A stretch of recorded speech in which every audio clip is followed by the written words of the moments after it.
창세기 35장 1절에서 7절까지 보겠습니다. 제가 읽도록 하겠습니다. 하나님께서 야곱에게 이르시되 일어나 베델로 올라가서 거기 거하며 네가 내 형 에서의 얼굴을 피하여 도망하던 때에 내게 나타났던 하나님에게 거기서 제단을 쌓으라 하시니 그때 야곱이 자기 집안 사람들과 자기와 함께한 모든 자에게 이르되 너희 가운데 있는 이방 신들을 내버리고 정결하게 하고 옷을 갈아입으라. 우리가 일어나 베델로 올라가자. 나의 고난의 날에 내게 응답하시고 내가 가던 길에서 나와 함께 하신 하나님께 내가 거기서 제단을 쌓으려 하노라 하매 그들이 자기들의 손에 있던 모든 이방신과 자기들의 귀에 있던 모든 귀고리를 야곱에게 주니 야곱이 그것들을 세겜 옆에 상수리 나무 밑에 숨겼더라.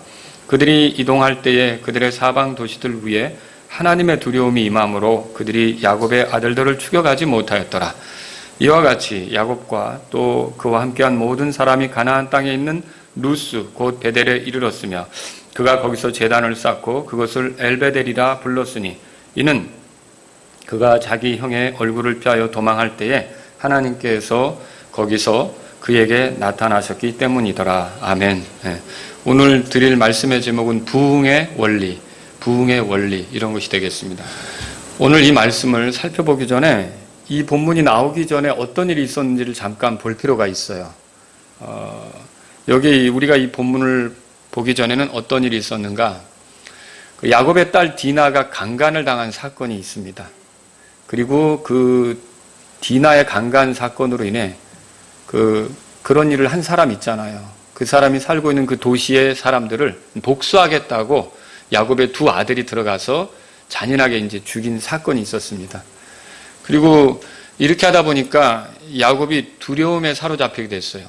이 소식이 주변 거주민들에게 들려졌을 때 그들이 모여와서 야곱을 치게 되면 멸망하겠다 이 생각이 들었던 거죠. 자, 이때 야곱 안에 들 수 있었던 여러 가지 생각 이런 거는 낙담 또는 상심, 두려움 그리고 실망 이런 것들이 범벅이 된 그런 마음 상태다 이렇게 할 수가 있는 겁니다. 아마 무엇을 어떻게 해야 될지 모르는 그런 상황이다 이렇게 볼 수 있는 거죠. 자, 그런데 놀랍게도 우리가 읽은 이 본문에 의하면 그런 상황에서부터 벗어났어요. 그러니까 야곱이 거기서 어떻게 해야 될지 모르고 절망하고 낙담하고 힘들어하고 위축되어 있는 게 아니라 그 속에서 벗어났단 말이에요. 자, 그래서 우리가 여기서 어떻게 해서 이렇게 벗어날 수 있었는가를 살펴볼 필요가 있는 거죠. 왜냐하면 우리도 이 땅을 살아가면서 영적으로 위축될 때가 있거든요. 우리가 잘못된 선택을 했다든지 아니면은 내 주변에서 나를 조여오는 무슨 사건들이 있다든지 그러면 갑자기 기도도 안 나오고 또 찬송도 안 나오고 불안하며 초조하며 이런 순간을 맞이할 때가 있거든요. 근데 이 야곱이 그런 상황 속에서 벗어난 거를 보면 우리도 그 상황 속에서 벗어날 수 있겠다는 소망을 이 말씀을 통해 갖는 거죠. 그렇지 않겠습니까? 자, 그러면 야곱이 이런 가운데 벗어날 수가 있었는데 이게 뭐와 같으냐면 바짝 꼬꾸라든 거 있잖아요. 위축되었던 것이 이렇게 다시 활짝 솟아난 것과 같은 거예요. 그러니까 소생한 것과 같다는 거죠. 여러분, 부흥이라는 말의 뜻은 되살아난다 그 뜻이에요. 그러니까 이렇게 움츠려졌던 게 이렇게 쫙 다시 살아나는 걸 우리가 부흥이다. 그래서 소생한다 그런 표현 들어보셨어요? 이것도 부흥을 표현하는 말이 될 수 있고요. 이걸 부흥이라고 할 수 있는 겁니다. 그래서 저는 오늘 이 본문을 통해서 이렇게 우리가 어떤 위축되어 있고 불안하고 초조하고 낙담이 되고 절망적이고 기도도 잘 안 나오고 어떻게 해야 될지 모르는 이 상황 속에서 우리가 어떻게 다시 되살아날 수 있는가? 우리가 어떻게 다시 살아날 수 있는가? 이게 이제 부흥이거든요. 이 부흥의 원리를 이 말씀을 통해서 한번 살펴보자는 것이죠.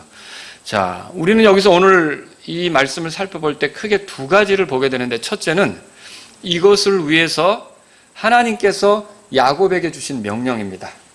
그리고 두 번째는 이 명령을 받았던 야곱이 이제 이 명령대로 하기 위해서 자기 가족들, 자기 집안 사람들, 자기에게 속한 사람들에게 하는 명령입니다. 이렇게 두 가지의 큰 명령을 살펴보면서 오늘날 우리가 어떻게 되살아날 수 있는지, 어떻게 힘을 낼 수 있는지, 이런 원리를 이 말씀을 통해서 찾아보면 좋겠습니다. 자, 그럼 먼저 주님께서 야곱에게 주신 명령이 있어요. 이 명령은 몇 가지로 정리할 수 있는데, 첫 번째가 뭐냐면 일어나라 이거예요. 일어나라. 1절 다 같이 함께 읽어보겠습니다. 1절 하나님께서 야곱에게 이르시되 일어나 베델로 올라가서 거기 거하매 내가 내 형 에서의 얼굴을 피하여 도망하던 때에 내게 나타났던 하나님에게 거기서 제단을 쌓으라 하시니. 자, 여기서 일어나라라고 명령했던 거예요. 여러분, 야곱이 오래전에 이 가나안 땅을 떠났던 때가 있었어요. 근데 그때 왜 떠났느냐? 야곱이 그 쌍둥이 형이 있는데 에서가 야곱을 죽이려고 했잖아요. 그럼 거기 있으면 죽겠는 거예요. 그래서 부모가 보낸 거죠. 이삭과 리브가가 너 여기 있으면 안 된다, 이렇게 보낸 거 아닙니까? 그래서 어디로 가게 됐냐면 바단 아람이라고 하는 곳에 가게 됐어요. 근데 그동안 아버지하고 어머니하고 잘 살아오던 이 야곱이 집을 처음 떠나는 거예요. 그것도 혼자 떠나는 거예요. 여러분, 이때 심경이 어떨 것 같아요? 아마 우리 남자분들은 군대 갈 때 그 심정을 조금 경험해 보지 않았을까? 아무도 알지 못하는 곳으로, 앞으로 어떤 일이 전개될지도 모르는 상황 속에 내가 의지하고 알던 그런 그 사람들은 아무도 없는 곳으로 가야 될 때, 그때 상당히 그게 쉽지 않거든요. 야곱이 그런 상황 속에서 바단 아람으로 움직이고 있었다는 거예요. 그때 얼마나 마음이 힘들고 불안하고 초조하고 이랬겠어요. 근데 이런 야곱이 그 루스라고 하는 곳에 이르렀을 때 주께서 그 야곱에게 꿈에 나타나서 말씀을 해주셨어요. 우리 창세기 28장으로 가보세요. 창세기 28장. 자, 창세기 28장에 가보시면 15절에 같이 읽겠습니다. 또 보라, 내가 너와 함께 있어 내가 가는 모든 곳에서 너를 지키며 너를 이 땅으로 다시 데려오리라. 내가 내게 말한 것을 행할 때까지 너를 떠나지 아니하리라 하시니라. 이것이 주님의 말씀이었어요. 그러니까 집을 떠나가는 야곱으로서, 그 외롭고 불안하고 초조한 야곱으로서, 그 두려움에 쌓여있는 야곱으로서 이런 주님의 말을 들었을 때 어땠을까요? 크게 위안이 됐겠죠. 위로가 되었겠죠. 이런 그 하나님의 위로가, 또 하나님이 함께 하신다고 하는 약속이, 그리고 무사히 너를 이 집으로 데리고 돌아올 것이고, 그리고 그간에 너를 어디 있든지, 네가 어디 있든지 지킬 것이다, 이렇게 하나님이 약속하셨으니 얼마나 이게 든든함이 되겠습니까? 야곱은 이 주님의 말씀을 듣고 어떻게 반응했느냐, 그 밑에 읽어봅시다. 20절 22절이에요. 같이 읽겠습니다. 야곱이 서원하여 이르되 하나님께서 나와 함께 하셔서 내가 가는 이 길에서 나를 지키고 먹을 빵과 입을 옷을 내게 주사 내가 평안히 내 아버지 집으로 되돌아오게 하시면 주께서 나의 하나님이 되시고 내가 기둥으로 세운 이 돌이 하나님의 집이 되며 하나님께서 내게 주실 모든 것에서 10분의 1을 내가 반드시 하나님께 드리겠나이다 하였더라. 이 고독한 순간 주님의 그 말씀, 주님의 약속, 함께 하시겠다고 하는 이 주님의 말씀을 듣고 이제 위로가 되었고 힘이 난 야곱은 주님께, 그래요? 만일 주께서 정말 그렇게 하신다면 이제 주님은 나의 하나님이 되시고 내가 하나님께 나의 10분의 1을, 내 소유의 모든 10분의 1을, 그 모든 소유의 10분의 1을 하나님께 바치겠습니다, 이렇게 말씀을 드렸던 거죠. 그리고 여러분이 아시다시피 바단 아람으로 갔는데 처음에 라헬을 위해서 7년을 고생을 했어요. 그리고 라헬과 결혼할 줄 알고 잠자리를 했는데 자고 일어나 보니까 레아였던 거죠. 근데 라헬을 또 주겠다고 하면서 외삼촌이 7년을 또 수고할 걸 요구했어요. 그래서 14년 흘러갔어요.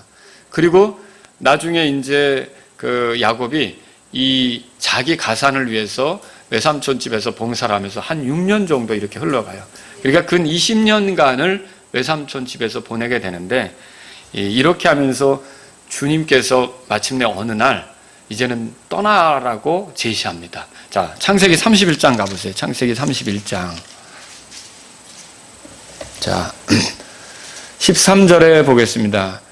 꿈에 하나님의 천사가 말씀을 했다고 했는데 이게 주님의 말씀을 전한 거죠. 13절 이렇게 써 있어요. 같이 읽습니다. 나는 베델의 하나님이니라. 내가 거기서 기둥에 기름을 붓고 거기서 내게 서원하였으니 이제 너는 일어나서 이 땅을 떠나 내 친족의 땅으로 돌아가라 하셨느니라 하니라. 자, 그럼 거기서 기둥에 기름을 붓고 거기서 내게 서원하였지 않냐? 근데 거기가 어디예요? 베델이죠.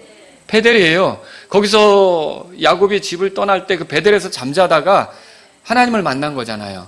그래서 하나님은 그가 하나님을 만났던 것, 그 사건, 이걸 상기시키느라고 베델의 하나님이라는 말을 썼어요. 그리고 이 말의 의미는 어떤 것이냐면 그때 그 약속대로 나는 이행을 했다 이거예요. 하나님께서 충분히 너와 함께 하셨고 너를 지키셨고 너에게 먹을 빵을 주셨고 너에게 입을 것을 주지 않았느냐. 이제 너는 그 베델의 하나님께로 돌아갈 차례가 되었다. 그 약속을 지키신 하나님, 너에게 말씀하셨던 그 하나님께로 돌아갈 차례가 되었다. 자, 이제 일어나서 돌아가라. 이렇게 주님께서 말씀하신 거란 말이죠. 자, 그래서 야곱이 마침내 그 바단 아람에서의 생활을 청산하고 가족들을 데리고 도망갑니다. 네, 왜 도망가느냐? 또 외삼촌이 쉽게 안 보내줄까봐 그냥 얘기도 안 하고 도망가죠. 나중에 외삼촌이 쫓아온 거 아시죠? 자, 그렇지만 하나님께서 라반의 꿈에 이렇게 이제 지시하시고 건들지 못하게 하시고 이렇게 함으로써 무사히 이 가나안 땅으로 들어오게 되는 걸 우리가 알 수 있어요. 근데 하나님께서 정말 야곱과 함께 하시고 먹을 것도 주시고 입을 것도 주시고 풍족하게 하신 것이 맞습니까? 네, 맞죠. 왜 그렇습니까? 자, 이 집을 떠나서 바단 아람으로 갈 때 혼자 갔습니까? 여러 명 거느리고 갔습니까? 혼자 갔어요. 근데 지금 이렇게 돌아올 때는 어떻게 됐냐? 아내가 4명에다가 아들이 11에다가 딸까지 하나 더 있고요. 대가족이 됐어요. 그리고 이렇게 대가족만 된 게 아니라 거느린 사람도 많아지게 됐어요. 예를 들어 오늘 본문 말씀에 가보면 35장에 2절에 같이 읽어보죠. 2절 읽겠습니다. 그때 야곱이 자기 집안 사람들과 자기와 함께한 모든 자에게 이르되 너희 가운데 있는 이방신들을 내버리고 정결하게 하고 옷을 갈아입으라. 자, 여기 집안 사람들이 나오죠. 가족들이죠. 근데 그들만 있는 게 아니라 자기와 함께한 모든 자들도 나와요. 그럼 이들은 야곱이 부리는 사람들일 거라고요. 야곱이 일 시키고 야곱의 일을 돕는 그런 그 사람들도 꽤 됐던 걸 우리가 알 수 있는 거죠. 그러니까 혼자 갔던 사람이 지금은 기업으로 말하면 사장이 돼가지고 많은 사람을 고용해가지고 데리고 다니는 그 사람이 된 것과 같은 거라는 거죠. 자기 가족은 물론 더 이게 풍성하게 늘어난 것은 말할 것도 없고 이렇게 해서 많은 사람이 야곱과 함께 이렇게 움직이게 되었다라고 하는 거죠. 그것뿐만 아니에요. 소유도 크게 불어났어요. 여러분, 그러면 야곱이 처음 베델에서 그 하나님 만날 때 있잖아요. 그때 도대체 무슨 소유가 있었죠? 아무것도 없었어요. 고작 기름이 있었던 거 있잖아요. 그것도 부어드렸어요. 그죠? 그리고 아무것도 없이 바단 아람으로 가는 거였어요. 그러니까 빈 털터리로 가는 거였다고요.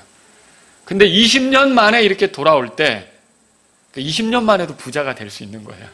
20년 만에 이렇게 돌아올 때 야곱이 어떻게 됐냐면 어마어마한 소유를 갖게 됐던 거예요. 창세기 32장으로 돌아가 보세요. 자, 에서가 야곱이 돌아온다는 말을 듣고 맞이하러 옵니다. 근데 형이 맞으러 온다는데 야곱은 불안해요. 왜 불안합니까? 옛날에 형을 속이고 아버지를 속인 사건 있잖아요. 형의 것을 가로챈 것이 있었잖아요. 그러니까 불안하죠. 근데 그 형의 마음을 달래기 위해서 야곱이 선물을 보내요. 자, 이 선물을 어떻게 보내는지 보세요. 자, 황소 3마리 보냈다. 맞아요? 아니다. 염소 10마리 보냈다. 맞아요? 아니에요. 여기 창세기 32장에 가보세요. 14절부터. 여러분이 이 규모를 보세요. 암염소가 200마리, 그 다음에 순염소가 20마리, 암양이 200마리, 순양이 20마리, 내는 낙타가 30마리, 그것들의 새끼들이요. 암소가 40마리. 이 소 한 마리면 대학 공부 시킨다 그러잖아요. 암소가 40마리예요. 황소가 10마리, 암나기가 20마리. 계속 나오네요. 나기 새끼가 10마리. 여러분, 이게 작은 규모라고 생각하세요? 이건 어마어마한 거예요. 근데 이거를 형에게 줘도 자기 재산에서 별로 표가 안 나는 거예요. 자기 재산에서 이런 정도 주어도 자기 재산이 휘청거리는 게 아니란 말이에요. 그러면 야곱이 얼마나 부자가 되는지 생각해 볼 수 있겠어요? 어마어마한 거부가 된 거죠. 자, 이거 어떻게 해서 이렇게 된 겁니까? 하나님께서 야곱에게 복을 주신 거죠. 하나님은 야곱에게 했던 말을 지키신 겁니까? 네, 지키신 거죠. 자, 그런데 가나안으로 들어온 야곱은 이제 베델의 하나님을 만나러 가야 되는 거 아닙니까? 근데 베델로 나아가지 않았어요. 본래 베델이 루스라고 불렀는데 그 루스에서 야곱이 하나님을 만나면서 그걸 베델이라는 이름으로 바꿨는데 베델이 무슨 뜻이냐면 하나님의 집이라는 뜻이에요. 그러니까 하나님의 집으로 나아가야 될 이 사람이 하나님의 집으로 나아가지 않고 한 곳에 정착하기로 했어요. 창세기 33장에 가보세요. 33장.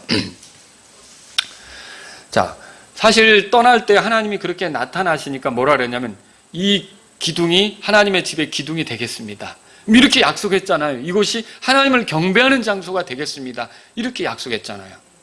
근데 그 약속을 이행하는 게 아니라 한 곳에 정착하게 됐어요. 어디에 정착하게 됐느냐? 18절부터 보세요.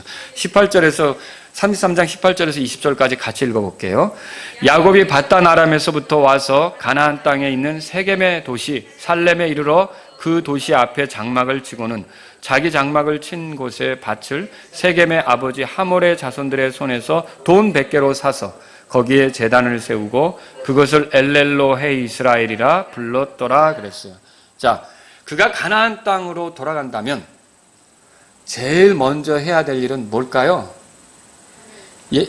이 야곱에게 베델의 하나님이라고 말씀하시면서 나타난 이유가 있어요. 베델로 가야 된다는 거예요. 그 하나님에게 서원했던 것을 이행해야 된다는 거예요. 하나님께 약속했던 것을 이행해야 된다는 거죠. 그래서 가나안 땅으로 돌아가고 너 거기서 기름 붓지 않았냐? 너 거기서 말한 거 있지 않느냐? 그러면 가나안 땅으로 들어왔다면 이 야곱이 어디로 가야 되는 겁니까? 베델로 가야 되는 거예요.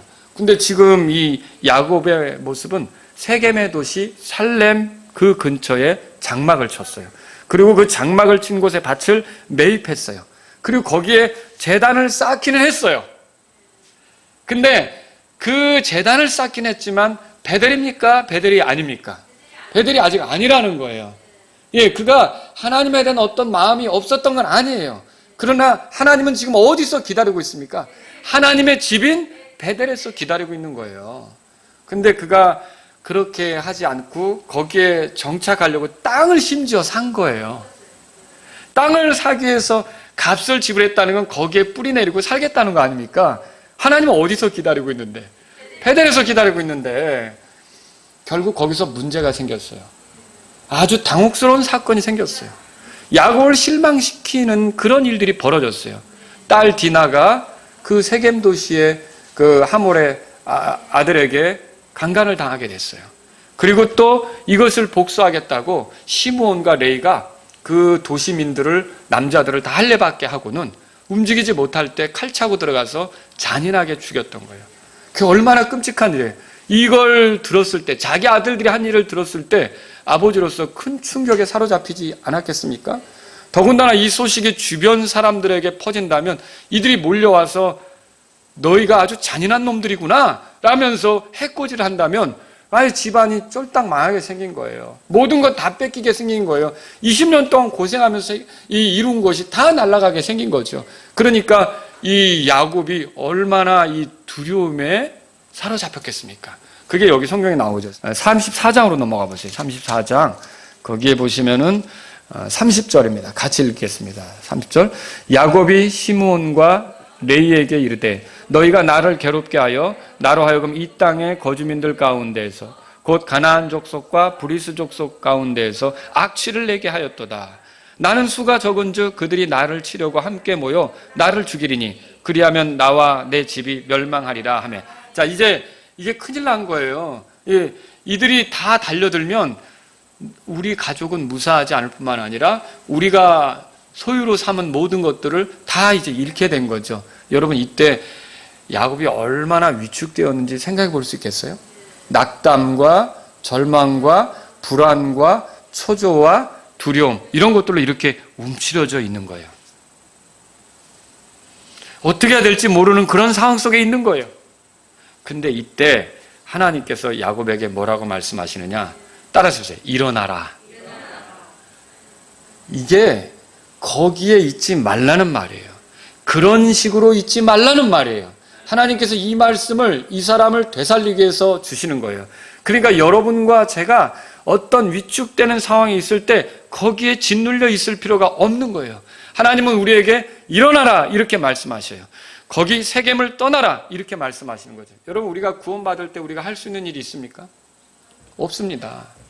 하나님의 은혜로 구원받는 거죠. 우리는 단지 그 은혜를 믿음으로 누리게 되는 거고요. 자, 근데 구원받은 우리가 살아갈 때 이렇게 위기를 만날 때 있거든요. 그때 하나님께서 사실 우리가 할 수 있는 게 없어요. 근데 하나님께서 어떻게 하시냐면 일어나라고 하시는 거예요. 거기에 있지 말라. 이렇게 하나님의 말씀에 따라 나아가도록 방향을 제시하는 거죠. 여러분, 이렇게 부흥을 원한다면 우리는 위축된 상태에 있는 것을 만족해서는 안 돼요. 그 위축된 상태에 있는 것을 그냥 이게 우리의 삶이려니 하고 받아들여서는 안 되는 거예요. 하나님 뭐라고 말씀하셔요? 일어나라 그렇게 하시는 거예요. 그게 너의 삶이 아니다. 거기에 그대로 있는 게 너의 삶이 아니다. 그대로 위축되어 있는 게 너의 삶이 아니다. 일어나라 라고 말씀하시는 거죠. 그래서 우리가 부흥을 원한다면 그런 상황 속으로 이렇게 빨려 들어가면서 위축되어 있는 게 아니라 일어나라 라고 하신 주님의 말씀에 따라 떨쳐버리려고 해야 되는 거예요. 그게 우리에게 필요하다는 거죠. 자, 두 번째로 어떤 말씀 하십니까? 자, 거기 1절에 보시면 일어나 뒤에 나온 게 뭐였어요? 베델로 올라가서 그렇게 돼 있잖아요. 그 두 번째 말씀 뭐냐면 베델로 올라가라 그거예요. 베델은 어떤 곳이에요? 야곱이 하나님을 처음 만났던 곳입니다. 여러분과 제가 부흥을 원한다면 어떻게 해야 되느냐? 처음 하나님을 만났던 곳으로 돌아가야 합니다. 십자가로 돌아가야 합니다. 자신이 구원받았던 순간으로 돌아가야 합니다. 내가 어떻게 구원받았는지를 다시 그 주님을 만났던 그 처음의 순간 있잖아요. 그때 우리가 처음 구원받았을 때는 다 감사했을 거예요. 은혜에 젖었을 거예요. 눈물도 있었을 수 있고요. 기쁨이 가득했을 수도 있고요. 왜냐하면 어떻게 이렇게 더러운 내가 건진받을 수 있었을까? 어떻게 이렇게 더러운 나를 지나치지 않고 하나님께서 포기하지 않으시며 자신의 아들을 통해 보여주시는 자신의 사랑을 나에게 확신시키셨을까? 여러분, 그때 우리가 구원받을 때 얼마나 놀라웠는지 아시죠? 예, 그때로 돌아가야 돼요. 하나님께서 어떻게 호의를 베푸시고 어떻게 긍휼을 베푸셨는지 그때를 생각하셔야 돼요. 그때 그 하나님의 은혜에 젖어서 그 십자가의 사건으로 그 예수님의 피로 내 모든 죄들이 용서되면서 내가 이제 더 이상 지옥으로 들어갈 사람이 아니라 하나님에 의해서 건져졌고 하늘나라로 들어가게 된 이제는 하나님의 자녀가 됐구나. 이걸 깨달았던 순간 있지 않습니까? 우리는 그때로 돌아가야 된다는 거죠.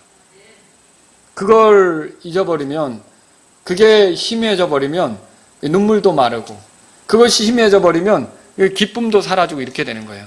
상황이 어떻게 어려워도 위축된 채로 있는 게 아니라 집을 떠날 때 야곱이 얼마나 어려웠어요. 근데 그때 하나님이 나타나셔서 그를 만나셨잖아요. 그때 힘을 얻어서 20년 동안 잘 살아온 거 아닙니까?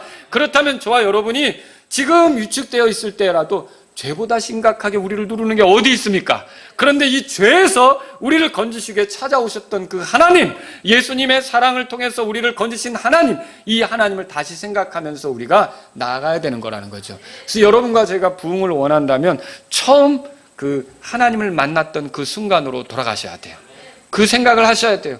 그걸 추억하셔야 돼요. 그걸 떠올리셔야 돼요. 그리고 그때 얼마나 나를 사랑하시고 포기하지 않으셨는지를 알면 지금 이 순간이 어려워도 하나님께서 나를 충분히 이끄실 수 있겠다는 거죠. 여러분, 그때 그렇게 나에게 찾아오신 하나님이, 이렇게 지금 근 20년 동안 도와주시고 함께 하셨던 하나님이 여기서 나를 포기하시려고 그 일을 시작했겠습니까? 그렇지 않다는 거죠. 하나님은 우리를 끝까지 자신이 목적하신 대로 데려가시기를 원하는 거예요. 그리고 또한 우리는 그 20년 전에 그 하나님을 만났던 그것을 생각하는 야곱처럼, 근데 거기서 무슨 일이 있었어요? 하나님께 약속한 게 있었죠? 여러분, 우리가 부흥을 원한다면 뭘 생각해야 되냐면 하나님께 드렸던 말씀들, 내가 했던 약속들, 그곳으로 다시 돌아가야 된다는 거죠. 자신이 절박한 순간에 하나님께 매달리면서 드렸던 말씀들이 있을 거 아닙니까? 그죠? 자, 그 말씀들을 우리가 구원받은 이후에 이렇게 주님의 인도로 풍요롭고 넉넉해지고 잘 살아가면서 혹시 잊고 있다면, 내가 어려울 때 하나님께 뭐라고 말했는지를, 까마득하게 잊어버렸으면 안 되는데, 그 뭐라고 말했는지를 떠올리면서 그 약속을 이행하는 자리로 나아가야 된다는 거죠. 하나님께 했던 서원을 이행하는 자리로 나아가야 한다는 거죠. 지금 하나님께서 야곱도로 베델로 올라가라고 하는 것은 그런 것을 보여줍니다. 하나님을 처음 만났던 장소로 나아가라는 거예요. 그리고 어려운 시절 하나님께 했던 약속을 이행하는 자리로 나아가라는 거죠. 이렇게 할 때 되살아나는 거예요. 이렇게 할 때 이렇게 움츠러드는 게 아니라 되살아날 수 있다는 것을 이 말씀이 보여주고 있다는 것이죠. 자, 하나님께서는 그의 요구대로 다 하셨어요. 그를 지켜주셨어요. 그에게 먹을 걸 주셨어요. 그에게 입을 걸 주셨어요. 그가 혼자였지만 아주 풍성한 가족이 되게 했어요. 그리고 그가 빈털터리로 나아갔지만 그의 소유가 어마어마하게 많아지게 했단 말이에요. 자, 그렇다면 하나님께서 그에게 베푸신 게 있다면 이제 그가 하나님께 하기로 했던 것을 할 차례가 된 거죠. 근데 여기서 잊어버리면 됩니까? 안 된다는 거죠. 평안히 아버지 집으로 돌아오게 하셨어요. 외삼촌 추격을 물리치게 하셨고, 에서가 다가와서 어떻게 할까 해코지 하는 건 아닌가 불안했는데 그것도 뛰어넘게 하셨잖아요. 그러면 이제는 야곱이 할 일은 뭡니까? 하나님께 했던 약속을 기억하고 그걸 이행하는 거라는 거죠. 이런 거를 할 때, 그분과 했던 약속을 이행하기 위해서 나아갈 때 여러분, 우리가 움츠러들지 않게 되는 것을 보게 되는 거죠. 세 번째로 어떤 명령을 했습니까? 여기 보니까 거기 거하라 그랬어요. 1절에 보세요. 일어나 베델로 올라가서 뭐라고 돼 있죠? 거기 거하며. 지금 야곱은 여기 세겜의 도시 그 옆에 거하려고 했단 말이에요. 근데 거기가 아니라 어디 가서 거하라는 거예요. 베델에 올라가서 거기 거하라 그래요. 하나님의 집에서 거하라고 하는 거죠. 자, 그가 보기에 살기 좋은 곳이라고 여겨졌던 그 세겜의 도시 옆에 거하는 게 아니라 네가 약속했던 그곳, 그리고 내가 너와 만나줬던 그곳으로 올라가서 거기에 거하라는 게 지금 하나님의 말씀이라는 것이죠.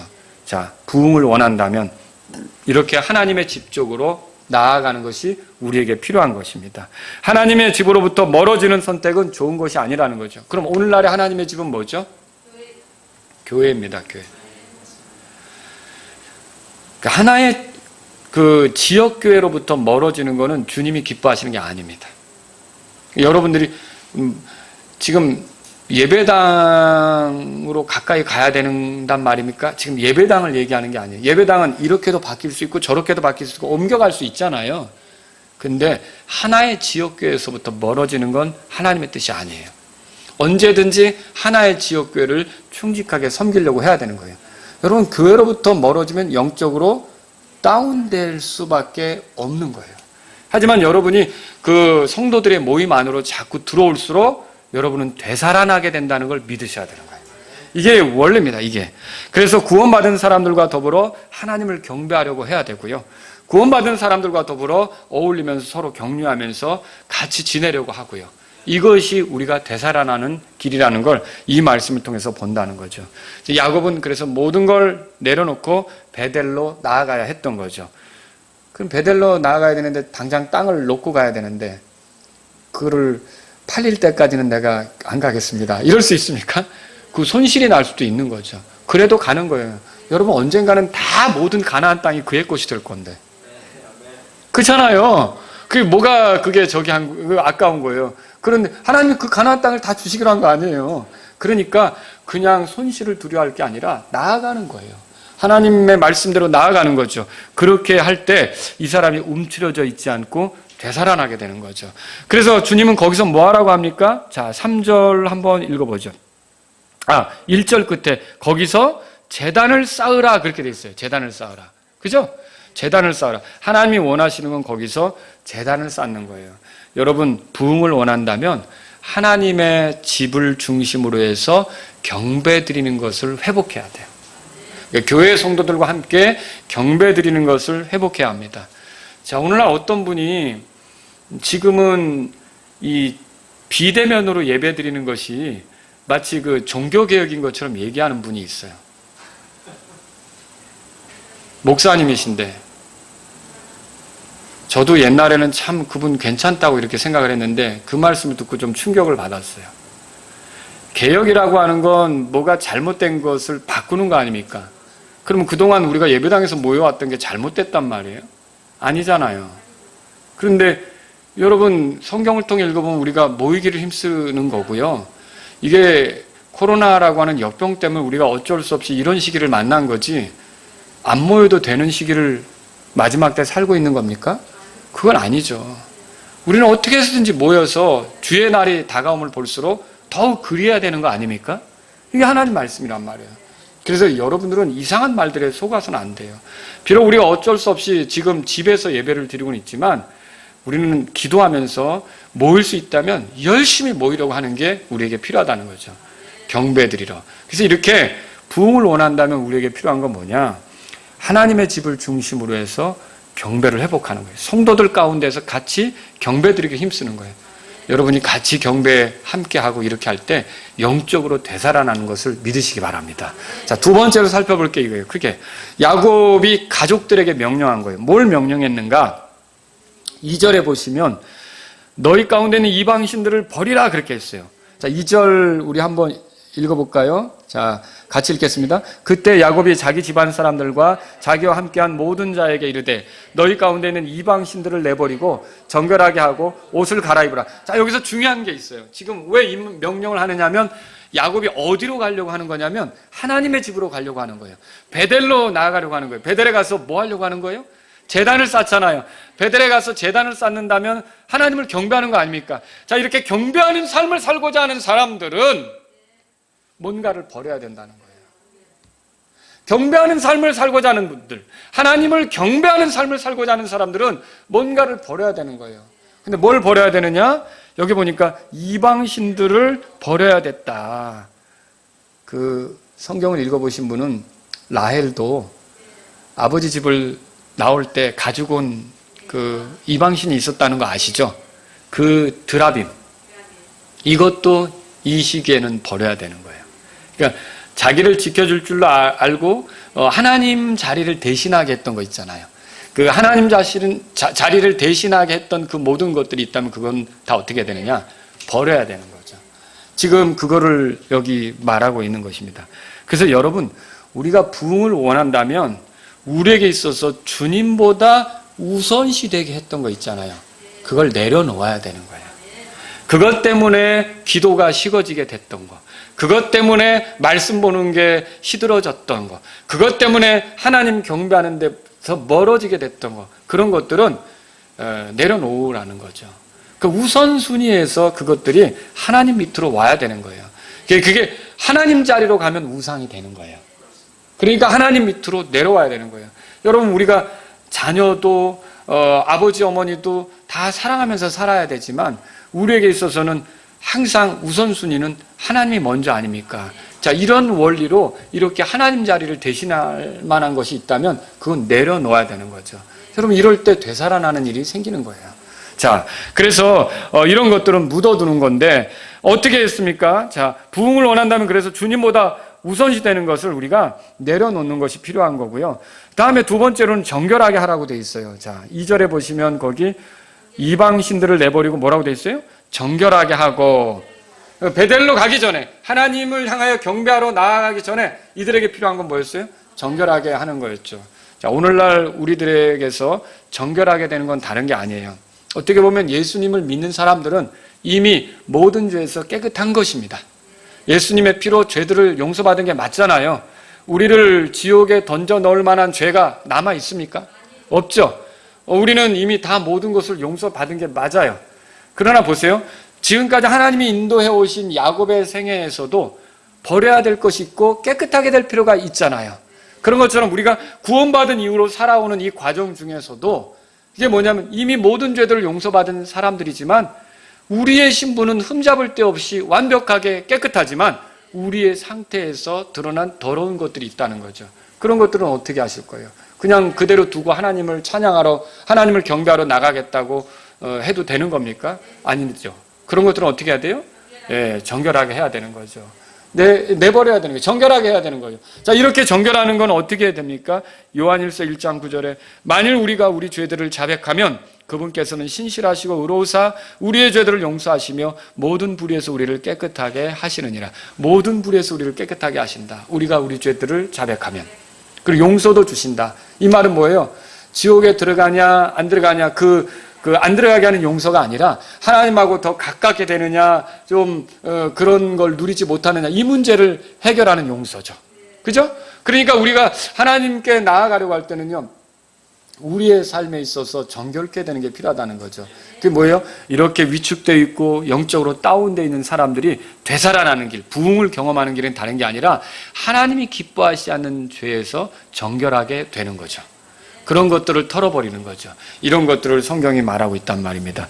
세 번째로요, 옷을 갈아입으라고 하네요. 거기 보시면 2절에 정결하게 하고 옷을 갈아입으라 그렇게 돼 있죠. 이거는 이전에 이전에 입고 살았던 옷을 벗어버리고 새 옷을 입으라는 건데, 여러분 옷이라고 하는 건 생활 방식하고 관계가 있어요. 그러니까 내가 어떤 옷을 입느냐에 따라서 이게 사람이 처신하는 것도 달라지는 거거든요. 그렇죠? 그래서 어떤 삶의 방식을 갖느냐의 문제와 관계가 있는 거죠. 그러면 부흥을 원한다면 우리에게 필요한 게 뭘까요? 이전 삶의 방식을 그대로 가져가지 않겠다는 생각을 가져야 되는 거예요. 그러니까 하나님을 기쁘게 하지 못했던 이전의 삶의 방식은 이제 내게서 치우겠다는 생각을 가져야 되는 거죠. 그리고 어떻게 해야 됩니까? 새로운 방식의 옷을 입겠다고 해야 되는 거죠. 자, 죄사함 받았다면서 이전처럼 사는 것에 대해서 두려움이 없거나 또는 부끄러움이 없다면 그거는 정말 구원받았다고 할 수가 없는 거예요. 우리가 구원받았다면, 여러분 예수님이 십자가에서 죽으신 게 우리를 이전처럼 살도록 하기 위해서 십자가에서 죽으신 게 아니에요. 이전과는 다르게 살도록 그렇게 십자가에서 죽으신 거고 피 흘려 주신 거죠. 그래서 저와 여러분들은 지금 이렇게 만족스럽지 못한, 하나님을 기쁘게 하지 못하는 이런 삶의 방식을 계속 가져가도 상관없다는 식으로 사는 게 아니라, 이거는 아니다. 나는 새로운 옷을 입고자 한다. 여러분, 우리가 입을 옷은 다른 게 아니에요.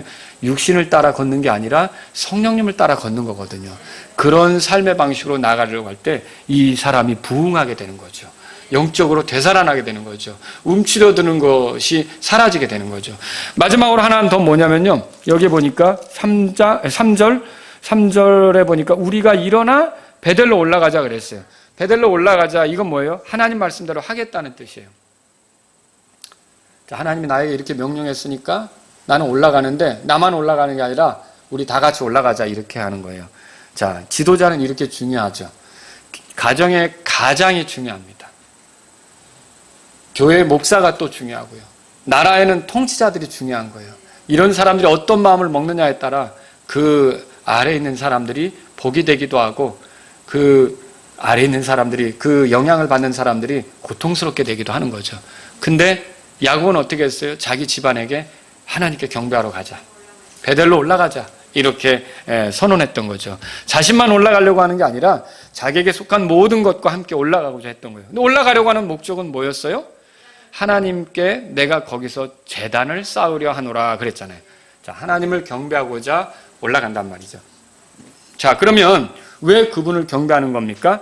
3절 보세요. 거기에 나의 고난의 날에 내게 응답하시고 내가 가던 길에서 나와 함께 하신 하나님께 내가 거기서 제단을 쌓으려 하노라 그랬어요.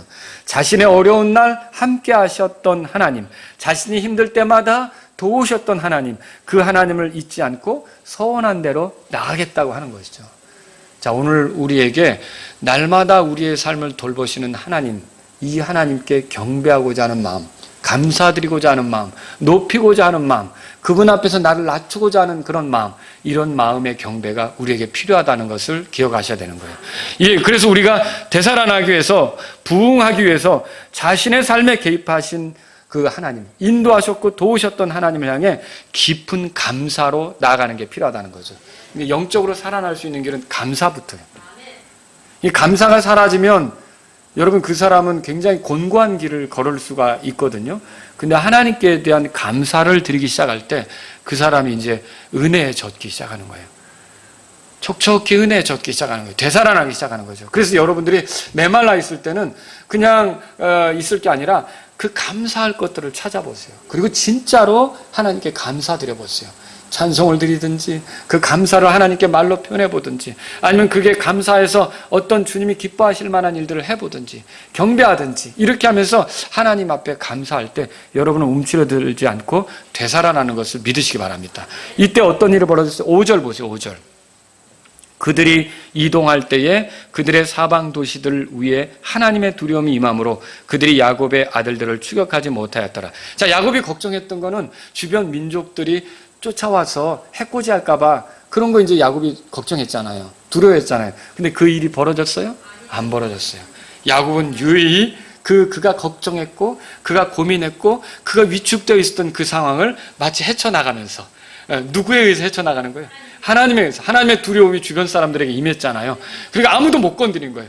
거기를 빠져나가면서 하나님께 경배하고자 베델에 서게 되는 거죠. 되살아나게 되는 거죠. 그리고 6절 7절 보세요. 이와 같이 야곱과 또 그와 함께한 모든 사람이 가나안 땅에는 루스 곧 베델에 이르렀으며, 왔어요 거기에? 왔죠. 하나님을 만난 그 장소로 온 거죠. 하나님의 집으로 온 거죠. 하나님을 경배하는 장소로 온 거죠. 하나님이 기다리셨던 그 장소로 온 거죠. 마침내 그가 서야 될 자리에 선 거예요. 7절에 다 같이 읽겠습니다. 그가 거기서 제단을 쌓고 그곳을 엘베델이라 불렀으니 이는 그가 자기 형의 얼굴을 피하여 도망할 때 하나님께서 거기서 그에게 나타나셨기 때문이더라. 자, 하나님께서 나타나셨던 그 장소로 돌아와서 하나님이 그동안 자기에게 이행한 것을 감사하면서 자기도 하나님께 약속했던 것들을 거기서 이행하는 복된 순간을 가졌던 거죠. 여러분, 여기서 야곱에게 두려움이 보입니까? 야곱에게 위축되는 게 보입니까? 그렇지 않다는 거예요. 야곱은 살아났어요. 여러분, 이렇게 되살아난 것은 이런 식으로 이루어진다는 걸 알아야 돼요. 자, 그래서 오늘 부흥의 원리를 보게 됐는데, 여러분이 옛날처럼 다시 열정적이 되고 은혜에 젖고 감격스럽고 이렇게 되기를 원한다면 몇 가지를 여러분이 정리하셔야 돼요. 이 중에 한두 가지만이라도 여러분의 삶에 정말 그 말씀에 의해서 어떤 그 도전이 되고 그런 삶으로 나아가는 일이 있었으면 좋겠어요. 첫 번째는 뭐냐면요, 처음 하나님을 만났던 그 마음으로 돌아가는 거예요. 구원받았던 순간으로 돌아가는 거예요. 그때 얼마나 형편없는 나를 하나님께서 돌아보셨는지, 나를 포기하지 않으셨고 자신의 사랑을 드러내시면서 다가오셨던 그 하나님, 자신의 아들을 통해 내 모든 죄에서 나를 깨끗하게 하시고 용서하시고 받아주신 그 하나님, 이 하나님을 기억하고 십자가를 생각하며 처음에 그 구원받았던 순간으로 돌아가는 거예요. 오늘 하루 보내면서 그렇게 해보세요. 내가 어떤 순간에 어떻게 해서 구원받았는가 한번 젖어보세요. 그때로 돌아가 보세요. 나를 처음 만나주셨던 그 순간, 하나님께서 내게 다가오셨던 그 순간으로 돌아가 보세요. 여러분이 메말라 있다면 그때로 돌아가는 게 필요하다는 거죠. 마음이 그 하나님의 은혜를 발견했던 순간, 하나님의 사랑을 발견했던 순간으로 돌아가시라는 거죠. 두 번째로 하나님의 집으로 나아가셔야 돼요. 교회로 나아가셔야 돼요. 제 말은 구원받은 성도들, 우리가 모임이잖아요. 이 구원받은 성도들을 기억하고 그들 안에서 같이 어울려서 하나님을 높이려고 하는 그런 마음으로 나아가야 된다는 거죠. 세 번째로요, 하나님께 했던 약속, 하나님께 드렸던 약속을 기억하고 이행하라는 거죠. 우리가 장담한 대로 되지 않는 게 인생이에요. 하지만 여러분, 저는 베드로가 했던 그 말이 있잖아요. 베드로가 모든 사람은 버려도 나는 안 버리겠습니다. 나는 죽을 각오가 돼 있다고 그렇게 표현한 거 아닙니까? 근데 그대로 됐어요, 안 됐어요? 안 됐죠. 3번이나 부인했잖아요. 그런데 결국 하나님께서는 베드로가 그렇게 하도록 하셨어요. 결과적으로 교회 역사를 보면 베드로가 십자가에 매달려서 죽는데, 역사의 그 교회사의 기록에 의하면 베드로는 어떻게 죽었냐면, 주님이 똑바로 죽었는데 내가 어떻게 똑바로 죽냐고 거꾸로 십자가에 매달려서 죽은, 주님을 위해서. 그럼 뭘 발견할 수 있냐면, 우리가 했던 약속들은 우리 힘으로 할 때는 안 되지만 하나님께서 그게 가능하게 하실 수 있다는 거죠. 그렇다면 뭡니까? 여러분이 주님 안에서 은혜를 받고 기쁘고 감사해서 드렸던 약속들이 있다면 그런 거를 하나님께서 잘 되게 하셨을 때 모른 척하고 덮어놓지 말고, 하나님 그때 주님이 나를 도와주신다면 내가 이렇게 하기로 했는데, 주님이 나에게 인도하신다면 이렇게 하기로 했는데, 이제는 내가 주님 앞에서 그런 삶을 살기를 원하니까 저를 인도해 주십시오 라면서 나아가실 수 있기를 주의 이름으로 바랍니다. 여러분, 또 네 번째로, 내가 어떤 선택을 했든 아니라고 확신을 주는 것이 있다면 돌아서십시오. 자, 그 세겜의 도시 옆에 땅을 샀지만 하나님은 거기가 아니라, 거기서 제단도 쌓았단 말이에요. 근데 하나님은 거기가 아니라 베델에서 기다리시는 거예요. 베델에서 제단을 쌓으러 가는 거예요. 왜냐하면 거기서 하나님이 만나셨고 거기서 이 야곱이 서운한 게 있잖아요. 그러니까 그리로 오라는 거죠. 근데 내가 돈을 100이나 주고 이걸 샀는데 떠나려니 아깝잖아요. 여러분, 우리가 주님을 위해서 이 땅에서 무엇을 잃어버리든 결국 그리스도와 함께 모든 걸 상속하게 된다는 걸 믿으셔야 돼요. 야곱이 그걸 잃어버려도 그 가나안 땅은 결국 야곱의 후손이 차지하는 거예요. 맞지 않습니까? 우리가 이 땅에서 뭘 잃어버리게 되고 주님을 위해서 뭘 잃어버리게 되든 이 땅이 모든 것이 그리스도의 상속이 될 때 우리는 그리스도와 함께하는 공동 상속자예요. 그러니까 영원히 잃어버리는 건 우리는 없는 거예요. 내가 잠깐 내려놓는 것뿐이지. 여러분, 그러니까 두려워하지 말고 하나님 앞에서 이렇게 약속하신 것이 있다면, 그런데 내가 그걸 이행하는데 뭔가 손해볼 것 같다, 여러분 두려워하지 마시라는 거죠. 그러니까 여러분이 그 아마샤라고 하는 사람이 이스라엘 용병 10만 명을 은 100달란트인가요? 이렇게 주고 고용했는데 하나님이 기뻐하시지 않는 걸 알았을 때 어떻게 했어요? 돌려보냈죠? 후환이 있는데 돌려보냈죠? 그런데 승리했단 말이죠. 그러니까 이게 아니라는 걸 알았을 때는 거기에 내가 돌이킬 때 어떤 손실이 있을지라도 하시란 말이죠. 그러면 여러분이 영적으로 살아나게 돼 있어요. 약간 육신적으로는 손해가 되는 것 같지, 물질적으로는 그 상관이 없다는 거죠. 그러나 궁극적으로는 우리는 그리스도와 함께하는 공동 상속자예요. 모든 걸 누리게 돼 있어요. 여러분, 또 다섯 번째로 버릴 것들을 버리라고 말씀드리고 싶어요. 여전히 달고 있는 세상적인 것들, 좋지 못한 습관들 하나도 도움이 되지 않습니다. 그러니까 모든 우상을 거두어 숨겨버린 것처럼, 이게 또 여기 보면 세겜 옆에 상수리 나무 밑에 숨겼더라 그렇게 돼 있어요. 4절에 숨겼더라, 숨겼더라.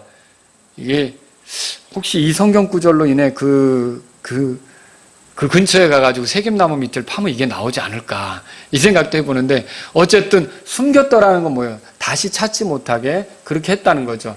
바로 이런 식으로 하나님의 자리를 차지하면서 내 마음을 사로잡고 있었던 것들은 다시 내가 취할 수 없게 그렇게 결별하라는 거죠. 그런 것들을 이제 멀리 하라고 하는 것이죠. 그 다음에 여섯 번째로는요, 정결하게 하라는 거죠. 죄들을 자백하라는 거예요. 그래서 부흥의 순간에는 죄를 그저 품고 가지를 못합니다. 그걸 내려놓게끔 돼 있어요. 하나님이 기뻐하지 않는 죄들에 대해 정직한 인정은 자꾸만 이제 그 죄들로부터 멀어지게 만들 거예요. 그래서 그 사람을 깨끗하게 할 거라는 거예요. 그래서 죄들을 자백하고 버리는 일이 필요하다 기억하십시오. 옷을 갈아입으십시오. 그래서 새로운 삶의 태도를 가지려고 하셔야 되는 거죠. 이전 방식의 삶을 고집하지 않기로 하고, 내가 더는 이전처럼 살고 싶지 않다, 이렇게 하면서 성령님을 따르려고 하는 거예요. 하나님의 말씀에 따라 성령님을 따르려고 하는데, 성령님이 슬퍼할 만한 일이다, 우리 안에 성령님이 계시기 때문에 알려주시거든요. 그럴 때는 여러분이 뭐 다 누구나 그렇게 사는데 라고 무시하게 갈 게 아니라, 성령님이 내 안에 가르쳐 주시는 그 성령님이 슬퍼할 만한 것들은 주님 앞에 바로바로 자백하고 돌이키는 것이 필요하다는 거죠. 마지막으로 하나님께 제단을 쌓으십시오. 그래서 여러분이 되살아나고 부흥하기를 원한다면 낮은 마음으로 경배하란 말이죠. 하나님을 경배하는 데 있어서 구경꾼이 되는 것은 바람직하지 않습니다. 여러분은 경배자지 경배 드리는 자를 구경하는 구경꾼이 아니란 말이에요. 여러분 혹시 집에서 지금 예배 드리고 있는데 제가 다 볼 수는 없지만 혹은 경배를 시청하고 있는 거 아닙니까? 여러분이 경배 시청자가 돼서는 안 되는 거예요. 여러분은 경배 시청자가 아니라 경배자로 이 시간에 함께 하시길 바랍니다. 하나님을 높이겠다, 하나님을 경배하겠다, 하나님을 향한 마음으로 나아가겠다, 예수 그리스도를 의지해서 내가 집에 있어도 이 장소에서도 일하시는 하나님께 나는 경배 시청자가 아니라 경배자다, 이런 마음으로 나가시기 바랍니다. 이 코로나 때 이 시기에 우리의 경배가 흐트러질 수 있거든요. 그렇게 해서는 안 돼요. 베델로 올라가 제단을 쌓으려고 했던 이 야곱처럼 우리도 하나님께 제단을 쌓는 마음으로 나는 경배자입니다. 비록 예배당에 갈 수 없지만 이 집안에서 거실에서 예배드릴 수밖에 없지만 나는 경배의 시청자가 아닙니다. 유튜브 시청자가 아닙니다. 나는 경배자입니다. 여러분이 하나님을 경배하실 수 있기를 바랍니다. 그럼 우리가 되살아나게 돼 있어요. 오늘 이 말씀을 통해서 저와 여러분들이 되살아날 수 있기를 바랍니다. 고난날에 우리에게 응답하신 하나님, 우리가 가는 길에서 우리와 함께 하신 하나님, 그분께 여러분이 경배하는 자세로 나아가십시오. 하나님께서는요, 우리를 기다리십니다. 하나님의 집에서 기다리십니다. 우리를 이제 만나 주시기를 원해서 기다리시는 겁니다. 이런 하나님께 경배하는 자들이 되기를 바랍니다. 기도하겠습니다. 오늘 이 말씀을 들으신 여러분 가운데 하나님, 제가 예전 같지 않습니다. 상당히 메말라 있습니다. 영적으로 곤고한 상태에 있습니다. 위축되어 있습니다. 불안과 초조와 감사는 어느덧 사라져버리고 내 신앙 상태가 굉장히 낙담이 되어 있고 절망적입니다. 여러분, 그렇다면요, 오늘 야곱에게 주신 주님의 명령을 생각해 보세요. 그리고요, 야곱이 자기 가족에게 했던 명령을 생각해 보세요. 그리고 내가 어떻게 해야 될지를 이 말씀 안에서 여러분이 찾으십시오. 그리고 여러분이 찾은 대로 이 시간, 하나님, 제가 일어나겠습니다. 제가 베델로 올라가겠습니다. 제가 하나님께 제단을 쌓겠습니다. 이런 식으로 여러분이 나아가시기 바랍니다. 하나님, 그리고 제가 이런 주님으로부터 멀어지게 한 것들을 버리겠습니다. 하나님, 제가 새 옷으로 입겠습니다. 하나님, 제가 정결하게 되겠습니다. 죄를 자백하고 나아가겠습니다. 여러분이 이렇게 주님 앞에 오늘 나아가시기 바랍니다. 여러분에게 이 위축이 사라지고 여러분이 되살아나는 그런 경험들이 있으시길 바랍니다. 기도하겠습니다.